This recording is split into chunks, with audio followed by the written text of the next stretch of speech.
Welcome to This Explainer. Today, we're diving straight into a massive, invisible shift that is happening right beneath our feet. We're going to explore how artificial intelligence is quietly reshaping our reality. And I'm not talking about some distant sci-fi future. I mean right now, in this very moment. So let's set the stage. Picture this. You wake up, your alarm goes off, you can smell the coffee brewing. You roll over and check your phone. You clear out your inbox, maybe glance at the calendar for the day. It's that exact same routine we all run on complete autopilot every single morning. Everything feels totally normal, right? The commute is exactly what it always is. You feel safe and secure in that familiar routine. But what if you've actually already been replaced? I know, it's a super heavy thought. But the source material we're looking at today argues that this AI transition isn't some approaching wave coming to take your job tomorrow. It's already here. It just doesn't look the way we thought it would. Let's get into section 1, the silent replacement, also known as creeping automation. See, losing jobs to AI isn't some sudden, dramatic event. A robot isn't going to march into your office and hand you a pink slip. Instead, it just sort of creeps in, right? Step 1, a clever little auto-reply handles your routine client emails and boom, saves you an hour. Step 2, an AI tool generates those design mockups in a few seconds instead of a week.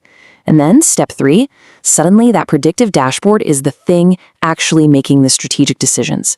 It isolates and consumes your responsibilities, literally one task at a time. As the source puts it, one task at a time, you became optional. Man, think about the psychological weight of that. You don't get fired on a random Friday. Your daily purpose is just quietly chipped away until you're rendered completely unnecessary. Which brings us to section 2, the illusion of effort, the lie versus the reality. Now, this completely challenges everything we were taught in school about hard work and job security. On the left, we've got the comforting illusion. The system tells us, hey, learn new skills, get another certificate, put in the hours, and you'll stay ahead. It tells us it rewards effort. But look at the reality on the right. The system doesn't actually reward effort at all. It replaces efficiency, meaning continuous learning won't actually protect you from a framework that is obsessively focused on output. Because at the end of the day, you are competing with something that simply does not sleep. Human effort, with our totally normal need for rest, our burnout, our weekends, it's fundamentally unmatched against a tireless, automated system. You can work as hard as humanly possible, but you literally cannot outwork an algorithm that's grinding 24/7. So let's move to section 3, the invisible shift, the new corporate strategy. We're going to peek at the invisible mechanics operating entirely behind the scenes at major companies today. The whole corporate playbook has changed. They aren't doing these massive headline-grabbing layoffs or factory closures as much anymore. Instead, they just freeze hiring. They let roles shrink through natural attrition. They optimize the workflows and automate whatever gaps are left. It's a quiet, continuous downsizing, while servers quietly take on the heavy lifting. And that creates a really startling paradox in modern business. Just look at this trend.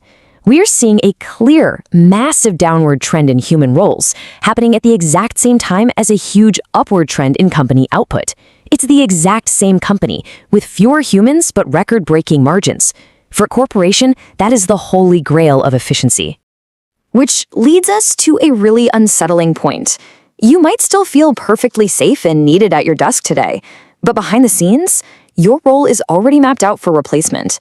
That cozy feeling of safety is honestly just an illusion, while the AI overlay is being prepped in the background.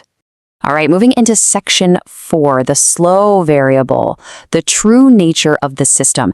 This is where we hit a major philosophical shift. We have to look beyond the technology itself and look at the actual engine driving all of this. Because at its core, this isn't really about technology at all. It's about the system. The ultimate goal here is pure efficiency, not people. Any human-centric goals are entirely secondary to the cold, hard math of the algorithm. And that leads to this concept, the slow variable. The human being. We are the bottleneck in a system optimized purely for efficiency. Let's really unpack that for a second. In a world where data moves at the absolute speed of light, where algorithms process millions of data points in a fraction of a second, well, we're the slow ones. We are the limiting factor. We're the bottleneck slowing the whole system down. But hey, there is an absolutely crucial reassurance to take away from this. You didn't lose your job because you weren't good enough. You didn't fail. If you find your role shrinking, you've got to understand this isn't a reflection of personal failure or a lack of hustle. It's just an inevitable, math-driven shift in the system itself. The system evolved without you. That is the stark, undeniable truth of the source material. The system didn't single you out. It just kind of outgrew the human variable. So, the question I want to leave you with today is this. How do we go about finding meaning and purpose in a world where tireless, invisible systems are the ones actually shaping our reality? Thanks so much for joining me for this explainer, and keep questioning the systems around you.